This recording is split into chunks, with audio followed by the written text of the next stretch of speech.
அதிமுகவின் 10 ஆண்டு கால சாதனையே தங்களுக்கு வெற்றியை தேடி தரும் என மதுரை மக்களவை தொகுதி அதிமுக வேட்பாளர் சரவணன் தெரிவித்துள்ளார்.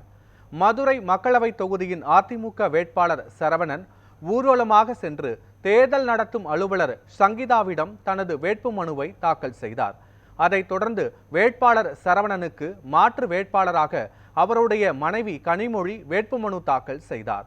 அப்போது அவர்களுடன் முன்னாள் அமைச்சர் செல்லூர் ராஜு, எம்எல்ஏ ராஜன் செல்லப்பா உடன் இருந்தனர். பின்னர் செய்தியாளர்களை சந்தித்த சரவணன், மதுரை மக்களவை தொகுதியில் அதிமுகவின் வெற்றி உறுதி செய்யப்பட்டுள்ளது என்று தெரிவித்தார். மேலும் அதிமுகவின் 10 ஆண்டு கால சாதனைகளே தங்களுக்கு வெற்றியை தேடி தரும் என்றும் அவர் கூறினார். எங்களுடைய கடந்த 10 ஆண்டு கால ஆட்சியோட சாதனை, அதுவும் குறிப்பாக மதுரைக்கு 8000 கோடிக்கான திட்டங்களை கொண்டு வந்தது ஐயா எடப்பாடியாருடைய அரசு. அதை நாங்கள் மக்களிடம் முன்வைப்போம்.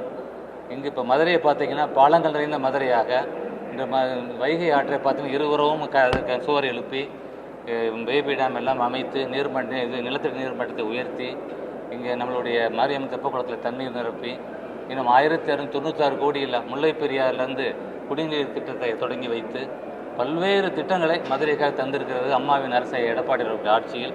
எங்களுடைய அமைச்சர் பெருமக்கள் எல்லாம் இங்கு மதுரையிலிருந்து திட்டத்தை பெற்று தந்திருக்கிறார்கள். எங்களுடைய சாதனைகளை சொல்லி நாங்கள் வாழ்க்கை கேட்போம்.